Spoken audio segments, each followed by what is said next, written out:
Okay, well, in this section, Chapter 8, Section 7, we're going to be looking at SN1 and E1 reactions. We will find that these two reactions, they start off with the same exact first step, and they have the same conditions that will favor that first step. So they form a carbocation in the first step, and really the only difference is what happens to the carbocation.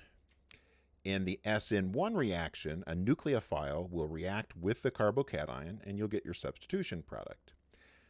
All right, so here our nucleophile reacts with that carbocation and gives us our substitution product. In the E1 reaction, on the other hand, a base comes along and removes the proton and it forms a pi bond. However, we will find that that the base and the nucleophile are often the same kind of molecule. A weak base or a weak nucleophile, those often will look just like each other.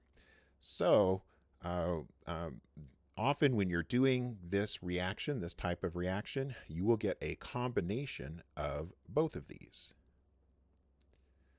So let's switch over to our document camera and we will look at this particular problem.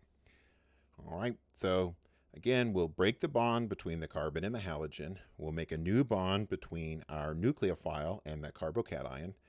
And in this case, because the nucleophile is neutral, we'll end up getting a positive product, but then that will end up getting deprotonated.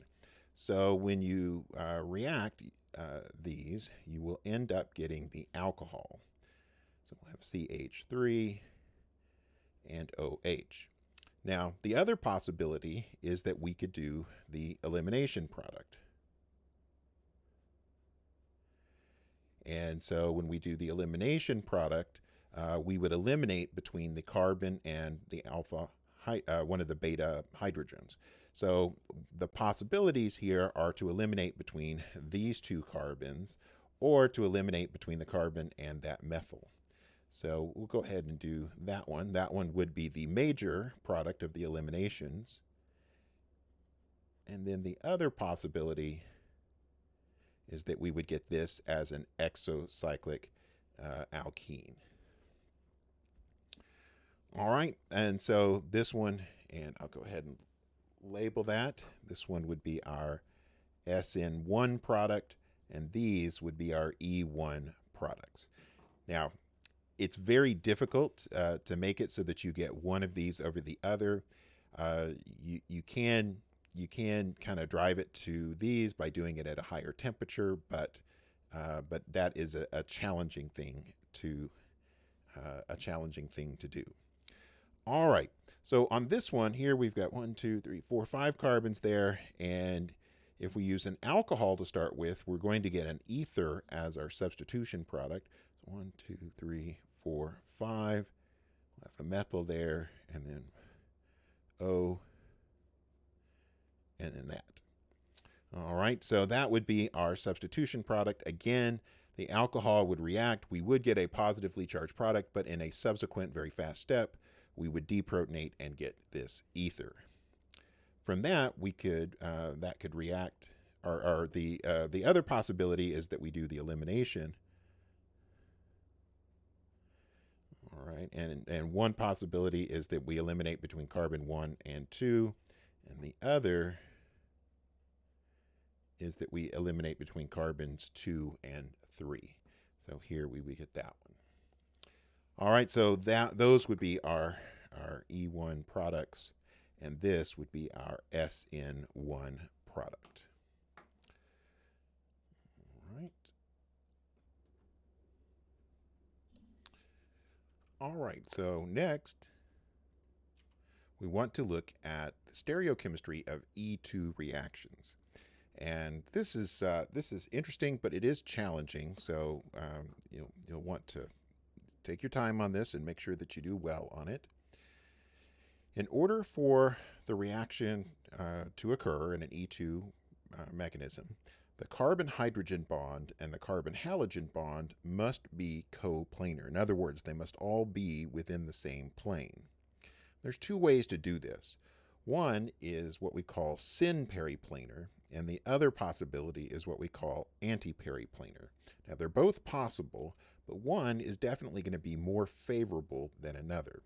So I want you to pause this for a second and think about this and try to figure out which one should be more favorable, just based on the way that these molecules look and based on what we learned in chapter 4.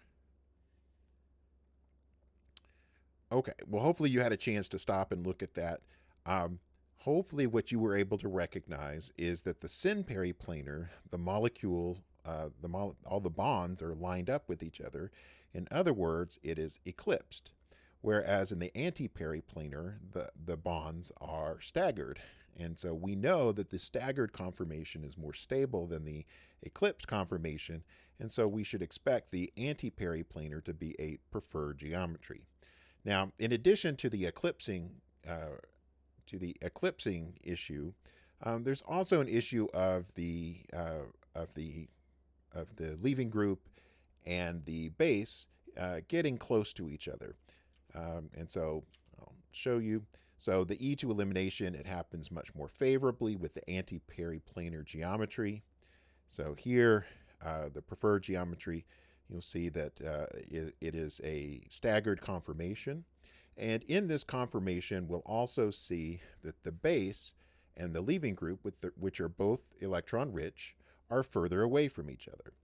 In the syn-periplanar arrangement, the base and the leaving group are closer to each other. So in addition to the whole torsional strain caused by the eclipsing interactions, we also get these two electron-rich things close to each other. So we'll find that our anti-periplanar is definitely a much more favorable geometry for doing the reaction. So let's look at number 46 on the in-class assignment. This one takes a little bit of effort, but it is definitely something that's doable. You just need to make sure that you practice at it. So here it says, what is the major E2 elimination product from each halide? All right, so these are all related. They're all three of these are isomers of each other. They're stereoisomers of each other. And we're trying to eliminate across this halogen, hydrogen, where the hydrogen and the halogen are anti-periplanar to each other. Now, in the Newman projection that we have here,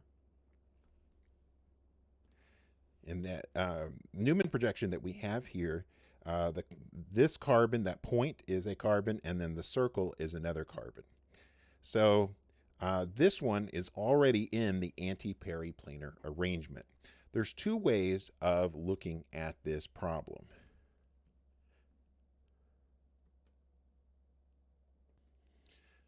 So the first way to do it is to redraw this, and I'm going to redraw this where we've got where we are going to draw the carbon. So we'll say that this is that front carbon and that this is that rear carbon, that's the circle. And so it's kind of like we're taking this molecule and we're turning it on its side, and we're going to look at it from the side. So here we've got the bromine and the hydrogen are anti-periplanar to each other. Now we need to get all of our substituents in the right place. So that are on that carbon. So the back carbon, we've got a methyl that will be coming forward. All right, and also on that back carbon is the phenyl that is going backwards, so C6H5. And then for this front carbon, we've got an ethyl that will be coming forward. So CH2, CH3. And let's see, and this methyl that is going backwards.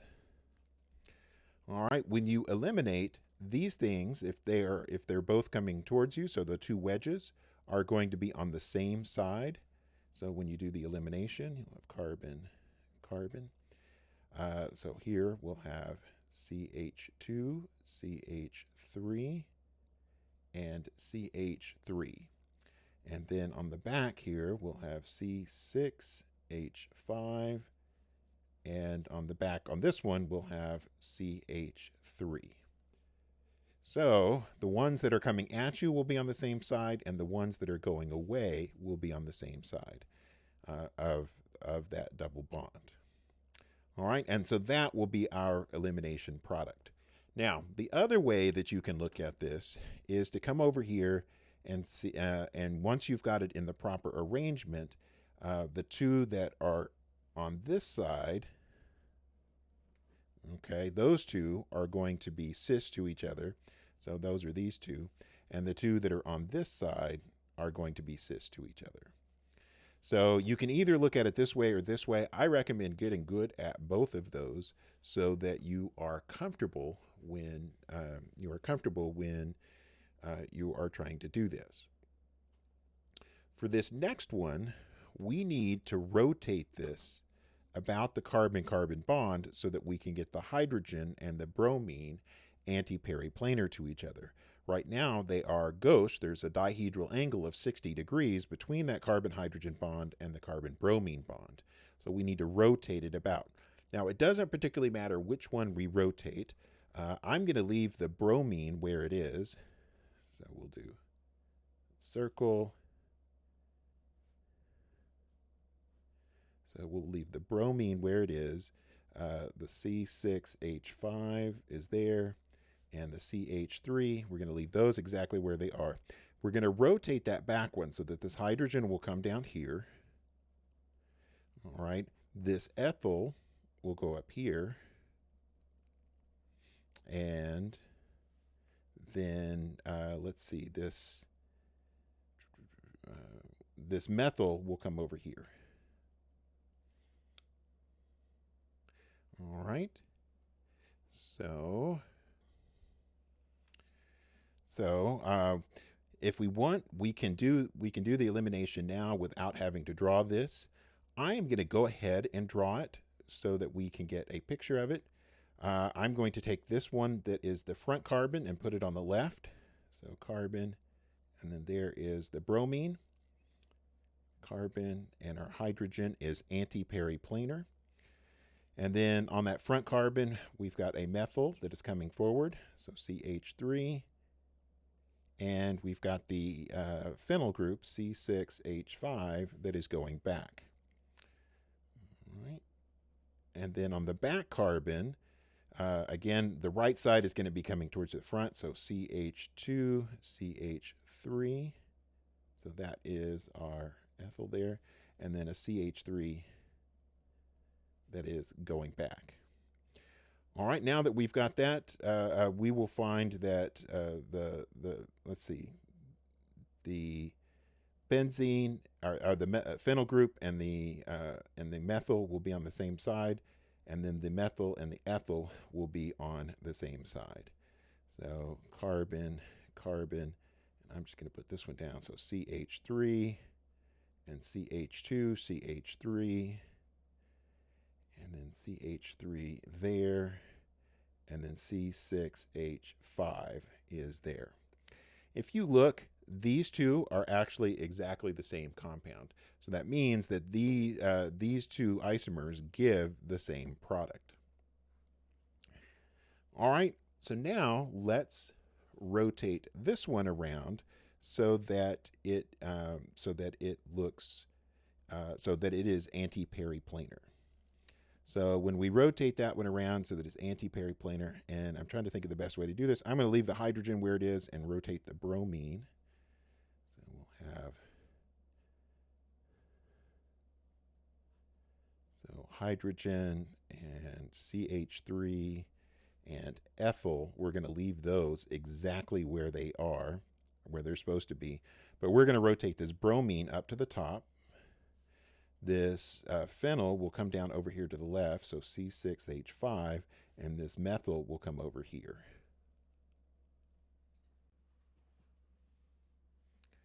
All right, and now that we've done that, I did that completely wrong. Okay, so I rotated it to the wrong position. That was not very clever of me. All right. So let's try this again. hydrogen, CH3, and then CH2, CH3. We wanted the bromine over here. So we're going to rotate the bromine over here. The methyl will end up on top. And then this phenyl will end up over here, C6H5. All right, now that we've done that, when we eliminate, these two are going to be adjacent to each other. So the CH2, CH3, the ethyl, and the phenyl, and then the two methyls will be cis to each other. So now our product is going to give us this. So CH3, CH3, those will be cis to each other. And then C6H5 and CH2CH3. So, all right. And I didn't draw this particular version of it, but because I kind of want you to be able to do it both ways. But using the Newman projection, you can get the correct structure. So that is the approach to doing these. I would practice these. If you have molecular models, that would be beneficial, but I definitely would recommend practicing those.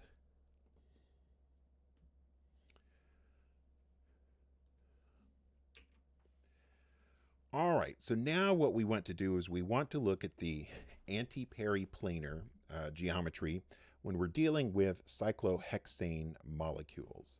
So with cyclohexane molecules, there are two chair conformations for just chlorocyclohexane. One of the chair conformations is where the chlorine is equatorial and one where it is axial. So here is a picture of that. Here is where the chlorine is equatorial and here is where the chlorine is axial. All right.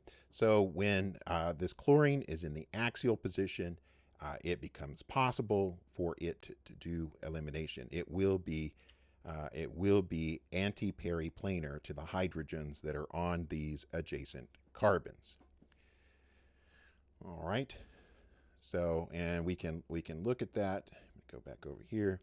So here I've put that chlorine into the axial position, and you'll see that this chlorine is anti-periplanar to this hydrogen, and it's also anti-periplanar to this hydrogen. We will find that adjacent axial atoms will be anti-periplanar to each other. So this chlorine and its adjacent hydrogen, that's going to be anti-periplanar. This one and this adjacent axial hydrogen are anti-periplanar.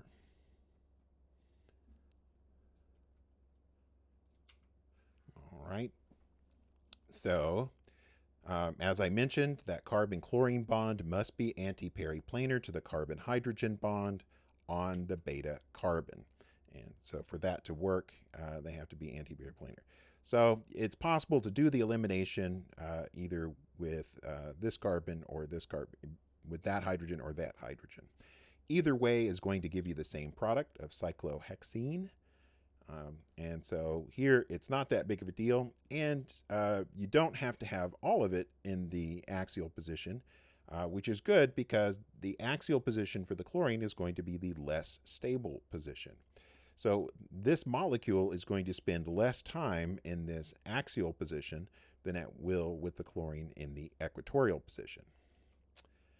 And when we have this arrangement where our atoms are anti-periplanar to each other, we call that the transdiaxial geometry, so that it makes it possible to do the anti-periplanar E2 elimination. Okay, well that is with cyclohexane, or chlorocyclohexane. It gets a little bit more interesting once we throw some substituents on there. So let's look at cis 1-chloro-2-methyl cyclohexane. Now, it's possible to have both the cis and the trans isomers. So it is possible to have both cis and trans isomers.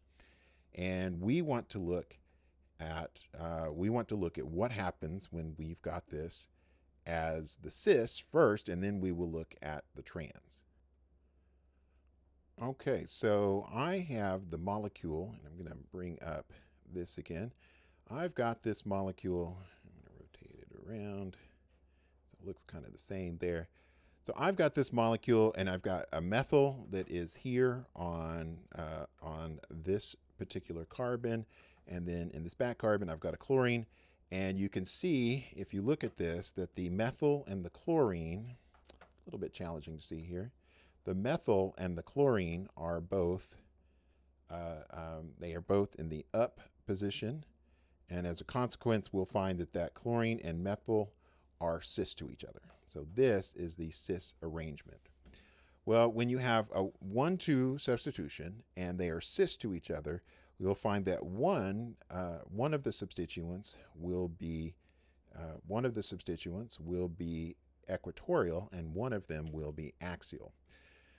So in this arrangement here, the methyl is in the axial position and the chlorine is in the equatorial position.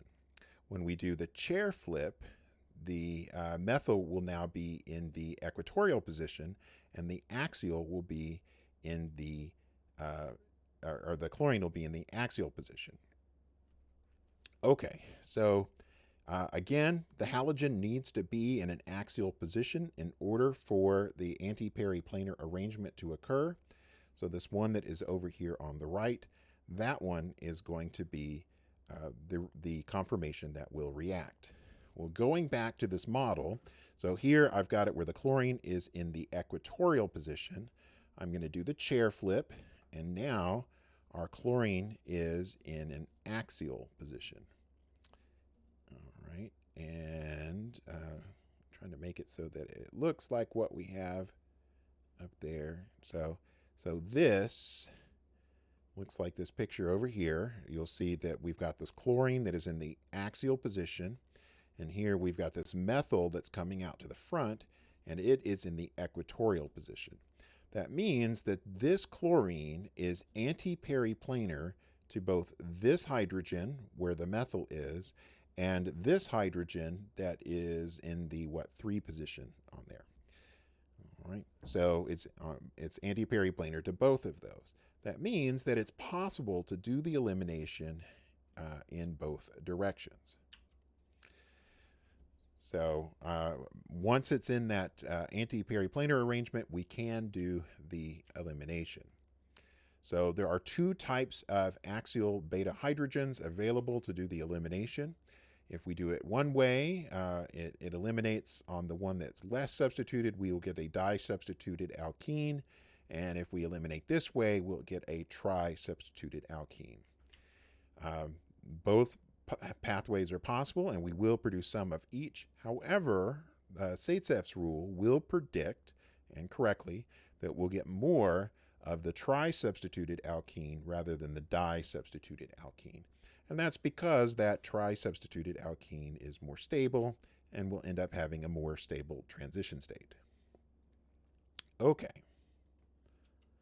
So now we want to look at the trans 1-chloro-2-methyl cyclohexane. And when we do that, we're going to have to switch out the position of that chloro. All right, so here in this arrangement, we'll see that both our chlorine, both our chloro and our methyl are in the equatorial position. This is not going to be reactive. All right, so we'll need to do the chair flip. And when we do that chair flip, we'll find that now our chlorine and our methyl are anti-periplanar to each other.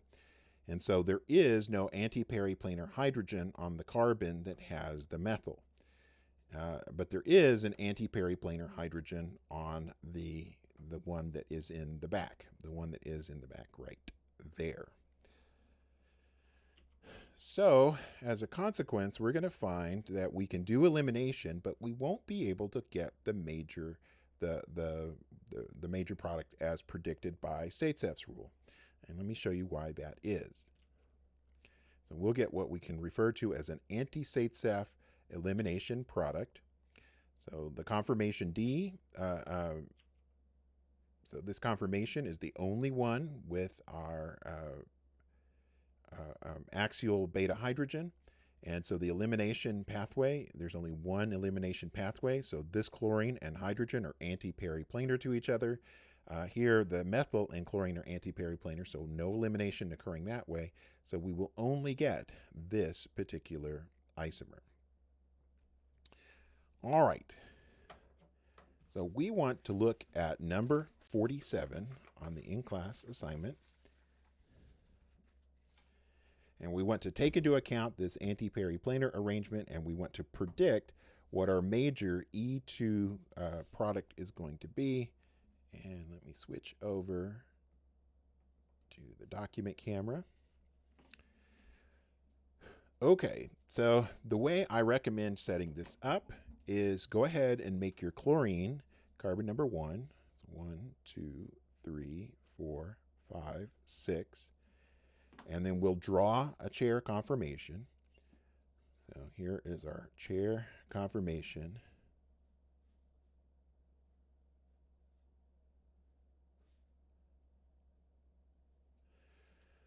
All right, and we're going to call this carbon 1. So there's carbon 1, 2, and then I'll put 3 there, 4, 5, and 6. Now, we're not very concerned about carbons 4 and 5. They're not really going to participate very much, but we are concerned with these other things that are attached. On carbon number 1, that one's coming up towards us, so we're going to make that an axial position, the chlorine, and our hydrogen would be in an equatorial position. And then on carbon number 2, that methyl is going down away from us, so we're going to make it go down. So there is CH3, and the hydrogen is there. Now, this isopropyl group is, going to be, it is going down, and if we look at the two positions, there's the axial, there's the equatorial on carbon 3. Since it's going down, it's going to be the one that's on the bottom.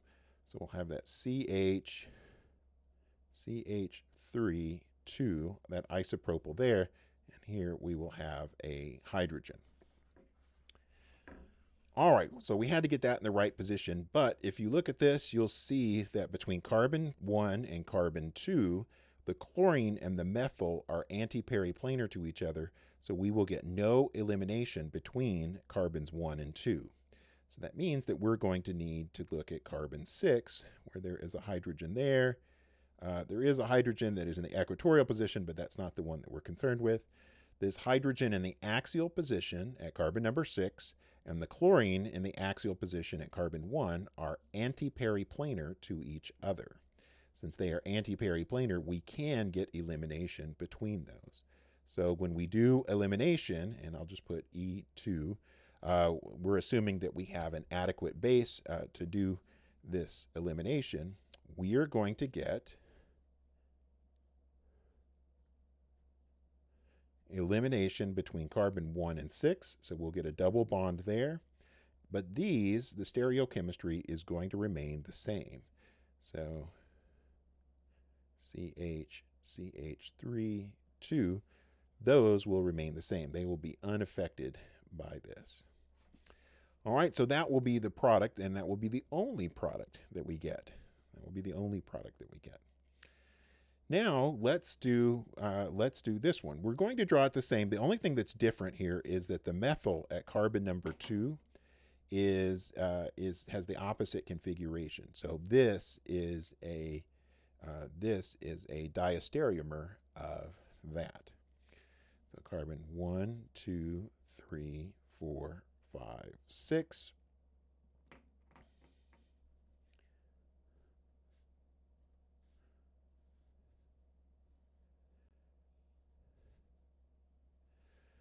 All right, so at carbon 1, so 1, 2, 3, 4, 5, and 6.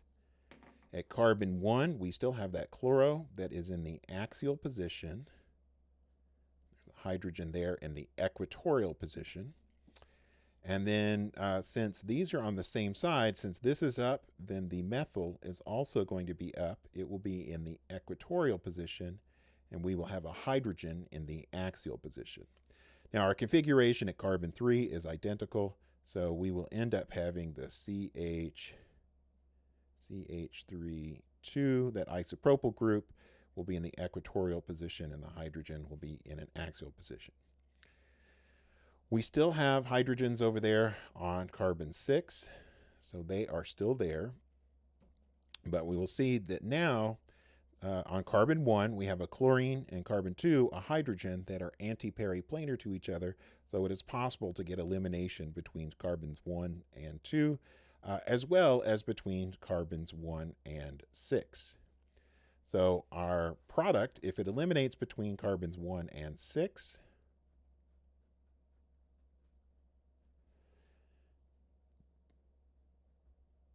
CH3, and then CH3, 2. All right, so that's one of our products, but that is not going to be the major product. Our major product is going to be the elimination between carbons 1 and 2. Get a double bond there.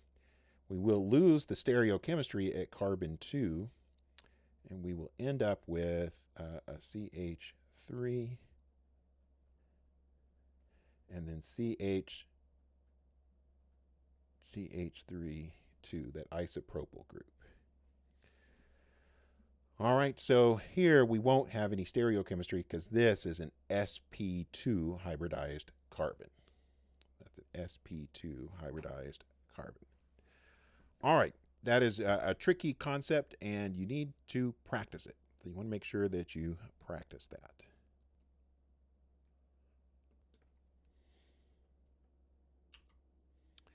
So now we want to predict E1 versus E2 mechanism. So when are we going to have E1, and when are we going to have E2? And the most important factor here is the strength of the base in determining whether you're going to end up with an E1 or an E2. So when it comes to the E2 mechanism, we'll find that it's often more useful. It has less variability as to the products that we get. It's going to be favored by strong negatively charged bases like hydroxide, alkoxide, and a few others that we've mentioned, and a few that we will look at here in a few minutes. The reaction occurs with all types of alkyl halides. However, it will go faster with the more substituted alkyl halides tertiary than it will with the secondary, and again more quickly than it would with the primary. But all three are possible. Whereas with the E1 elimination mechanism, you're pretty much limited to tertiary and secondary alkyl halides, because you have to form a carbocation. Forming a carbocation with a primary alkyl halide would give you a primary carbocation, and that's not going to be favorable. We'll find that because the E1 gives you a mixture of both SN1 and E1 products, it's usually not as useful and not used as often. You need weaker bases. Usually it's going to be something like water or an alcohol, and we'll end up using those actually as the solvent. So polar protic solvent. All right, so next we want to look at how it is that we produce alkynes. So the method of producing alkynes. Well, it turns out that you can do one elimination to give a pi bond and an alkene, but if you do an extra elimination, it is possible to produce an alkyne that has 2 pi bonds. So you need to do 2 consecutive elimination reactions to produce the 2 pi bonds that are needed in an alkyne. In addition to that, we're going to find that you can't just use your regular base. Like hydroxide is not really strong enough of a base to do this. And we'll find that there are 2 bases that we like to use, and I'll show you those here in just a few minutes. First, we're going to need to, if we're going to do 2 eliminations, then we need a dihalide, meaning we need 2 halogens to eliminate. And there are two types of dihalides. One is called a vicinal dihalide, and the other is a geminal dihalide. Vicinal dihalides, the halogens are on adjacent carbons. So this is a vicinal dihalide. You'll see here's one of the halogens, there's one of the other halogens. And you can do two subsequent eliminations to get the alkyne. If you do, you can have what's also called a geminal dihalide, and geminal, like the word Gemini, means twin. So it's two halogens that are on the same carbon. So a geminal is where the two halogens are on the same carbon. But we end up with sort of the same possibility over here as far as our vicinal halide that will do the elimination. All right. As I mentioned a few minutes ago, when you're doing the alkyne formation, alkyne synthesis, you can't just use your regular base. A regular base is not going to be strong enough to do that second elimination. So there's two preferred bases that we use. The very strong base, sodium amide, so NaNH2, and that NH2 has a negative charge. If you recall, ammonia has a pKa of 38. That makes this a very, very strong base. With this, it is going to be quite possible to do two eliminations to give us our alkyne. On the other hand, we can use the potassium tert-butoxide. It is a very strong base with a pKa for the conjugate acid. It has a pKa of 18. That means that this is a pretty darn strong base. We will often use it in excess, and we can do the elimination and get our alkyne. So there are reasons to use each of these, and sometimes you can just choose one versus the other, but if you see these are both good possibilities. You need to have at least two equivalents, 2 moles of the potassium tert-butoxide for every 1 mole of your dihalide. All right, now why it is that we need that stronger base? Well, the sp2 hybridized carbon-hydrogen bonds are shorter and stronger than sp3 hybridized carbon-hydrogen bonds. So this carbon-hydrogen bond here is significantly stronger, and because it is stronger, that means we need a stronger base to do the elimination. Our transition state for that second step, this is not going to be as stable as your typical transition state, and so this is just, it just requires a stronger base to do the reaction.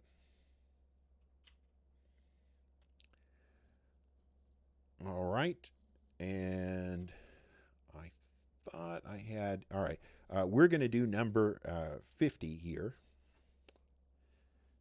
So we're going to do number 50 here. I thought I had it on this, but we're going to go ahead and do number 50 right here. So let's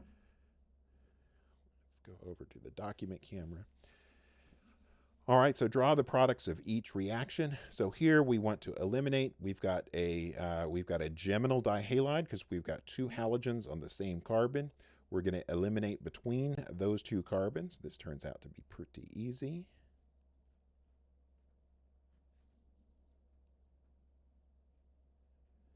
So that would be our product. And we're not going to worry about the other stuff that's going to be formed. We'd get some sodium chloride and some ammonia, but this is what we're concerned about right there. All right, on this one, we've got these two carbons, and between those two carbons, that's where we're going to do the elimination. So we'll have CH3, CH2, carbon, CH3. All right, and then we will get a carbon-carbon triple bond here and a hydrogen at the end. On this one, we've got 2,2-dichlorobutane, and when we do 2,2-dichlorobutane, we're going to eliminate to give a more substituted product. So we will not eliminate towards the end. We will not get a terminal alkyne. We will get an internal alkyne. So CH3, C, triple bond C, CH3. So again, we will not form the triple bond between these two carbons. It will always go to the internal alkyne. There's like a just statistically improbable chance that you would get it going to the other one, and it's such a low chance, it's almost 100% this. And then finally here we've got a vicinal dihalide. We're going to eliminate between these.